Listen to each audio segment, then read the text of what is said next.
Hey folks, back with another driving video. If these are annoying, let me know, I'll stop them. Or you don't have to watch them. I just have this specific commute and it really helps to talk through things. It's a good thinking time.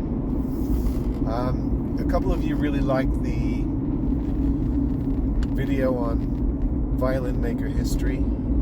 Said it brought something fresh to the channel. I know it's not going to be the most popular video.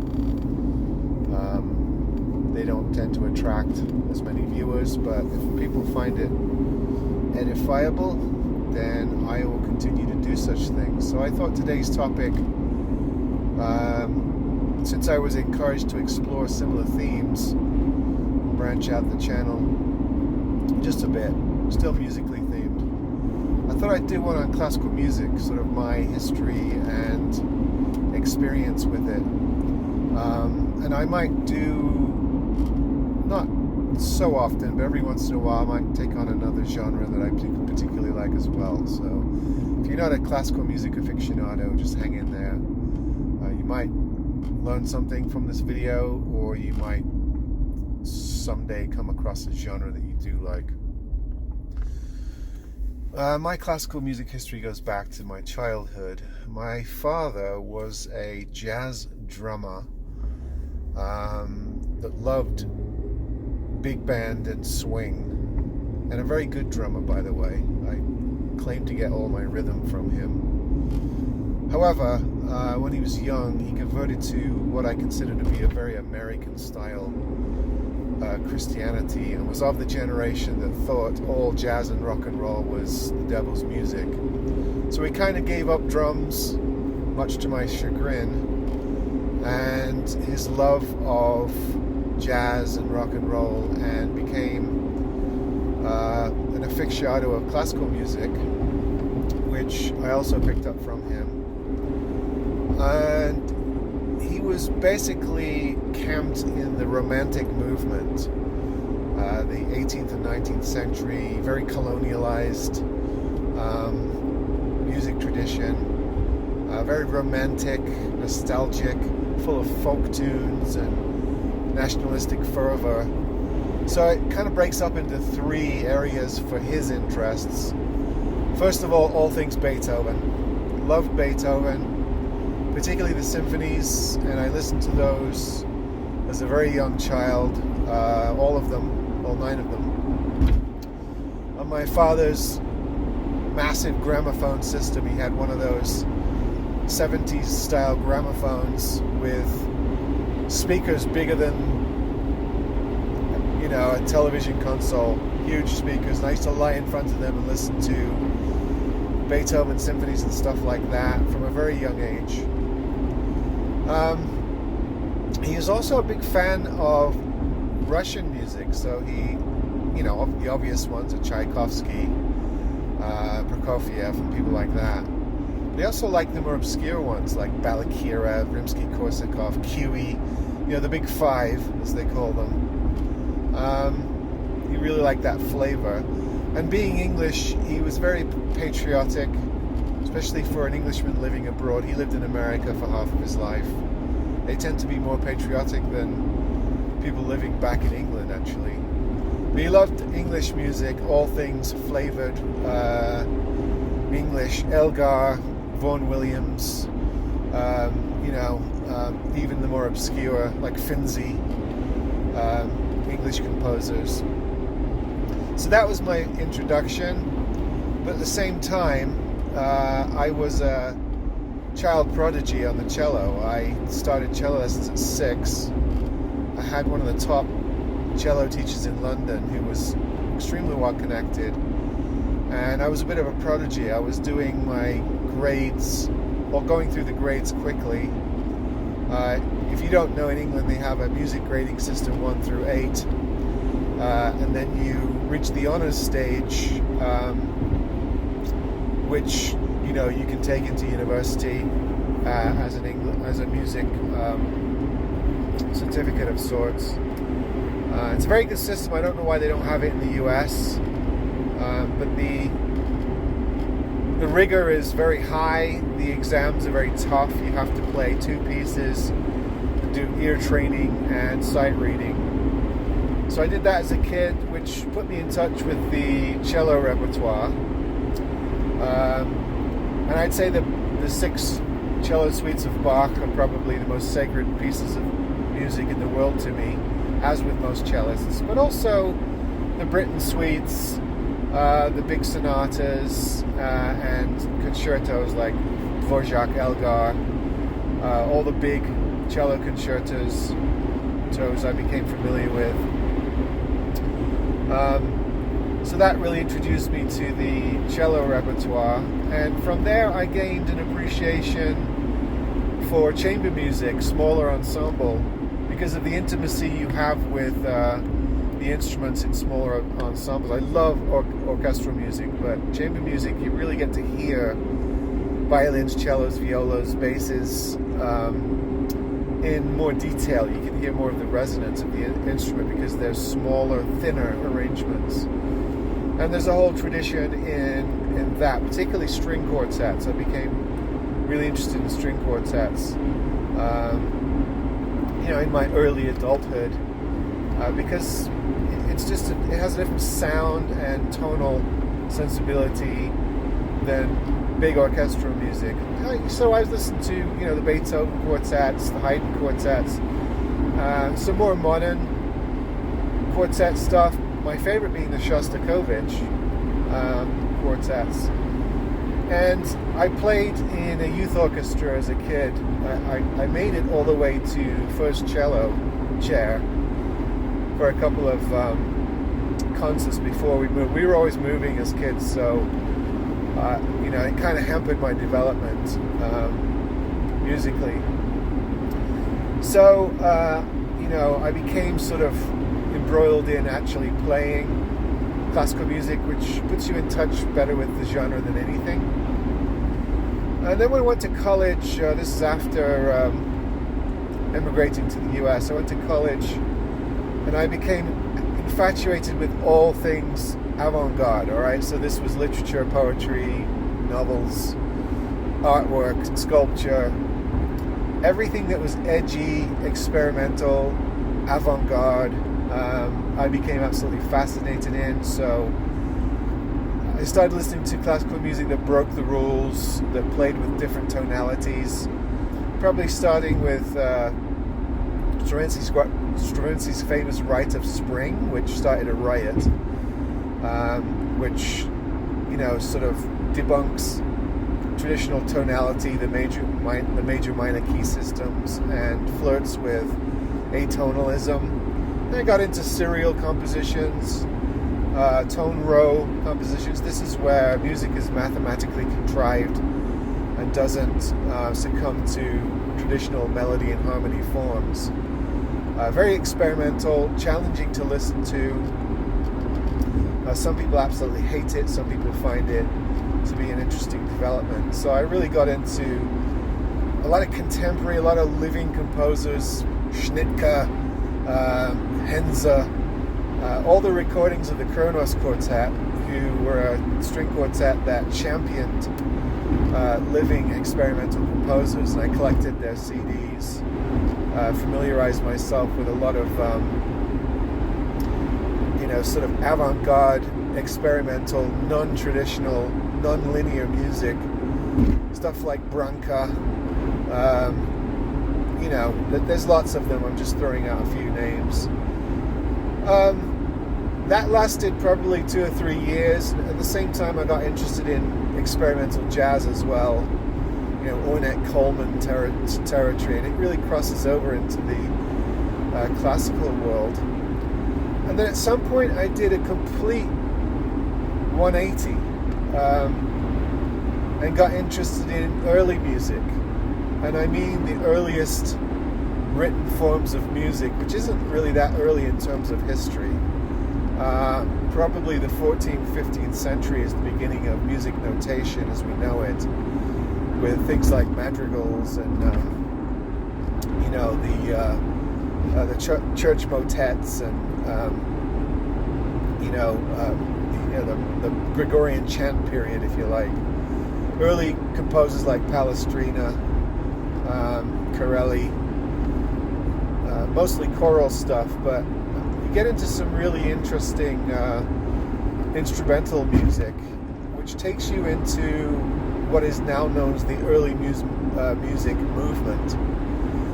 Now, there's sort of a paradox with this, because even though it's early music, it became part of the avid music listener's consciousness very late, because the instruments just didn't exist, and the pieces weren't recorded. So I would say in the 1970s, 1980s, there were only a few early instrument ensembles playing period correct instruments. The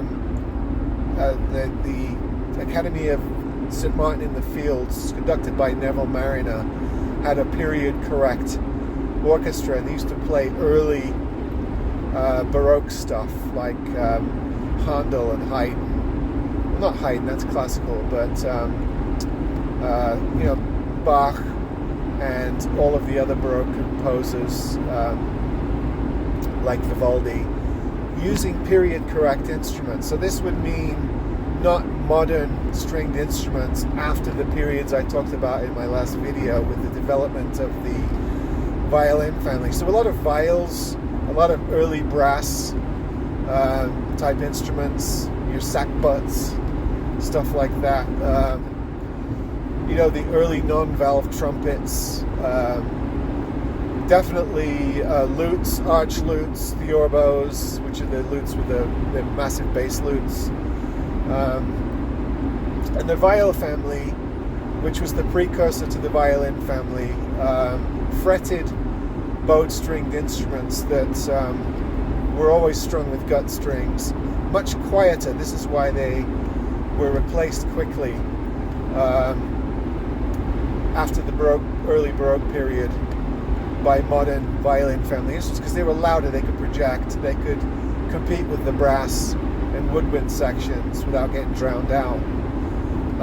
And I got really into it. So for instance, not just the early period correct orchestral pieces or chamber pieces, but things like viol consort, which was early Tudor period, 15th, 16th century stuff. And viols were starting to be made again 20, 30, 40 years ago, and you started to have ensembles cropping up like Fretwork, the Jordi Saval's ensemble, and there was just this explosion of early music that you couldn't get before, that was finally being recorded on record and CD that became collectible. So I got into that for a while, and I'm still sort of into that. I really like medieval music, Tudor music, early Baroque or Baroque music, even some of the early classical period music like the early Haydn symphonies you can now buy in period correct 18th century orchestration, which sounds different, especially if you have a keen ear. So it's a really interesting and late blooming period of classical music that I particularly like. Also recently I've gotten into, since I started working on violin family instruments and then branched on my own into guitar instruments, I started getting interested in the classical music repertoire for guitar, which was really heavily popularized in the late 19th, early 20th century, principally by Segovia, but later by John Williams and Julian Bream. All the Spanish stuff to start off with, going back to the early Baroque period and the classical and Romantic periods, is a joy to sort of sift through and learn. Even the more etude style stuff, they were written as exercises for players, is fascinating stuff. And I would say after that, of course, after Segovia, you had Rodrigo's Concerto de Añez, which was the first major symphonic concerto for solo guitar and orchestra, and then you had a whole slew after that were written for the top guitar players. And to this day, it's still the repertoire has really grown just in the last 20, 30 years with all the new generation of guitar players. So that's been a period, an area of interest to me as well. And perhaps the period the most popular period that I haven't been obsessed with is the classical music period. You know, your Mozart, Haydn, early Beethoven period. I've spent the least amount of time with, but it shouldn't fool you, because there are pieces of that period that are very, very precious to me. For instance, I think Mozart's Requiem, his Death Mass, is perhaps the finest piece of music ever written, particularly classical piece of music. Those of you who've watched Amadeus know what I mean, which is an apocryphal movie. It's not accurate to Mozart's life, but you get a sense of just how ahead of its time and how much gravitas that piece of music had. So I'm a big lover of that, and you know, some of the other chamber works and piano works by Mozart as well, which I think are unrivaled. And of course, I've always maintained an interest in my dad's old first love in classical music, which is the music of Beethoven. Interestingly enough, a lot of people who are Beethoven fanatics often cite Clockwork Orange as being their introduction, and it is a very Beethoven-heavy score, and a great way to sort of get introduced to the works of Beethoven. But I perhaps don't listen to a lot of those symphonies as much as I did as a kid, but some of the late works, particularly the string quartets, are particularly fascinating to me. And you know, I wouldn't say that I listen to classical music more than any other kind of music. I keep a kind of steady diet between classical, rock, alternative, world music, and you know, some jazz and other forms as well. A lot of experimental music. But I keep my ear to the ground, sort of thing, for any new developments. So one thing I find really interesting is works by modern living composers. You know, people like Michael Nyman.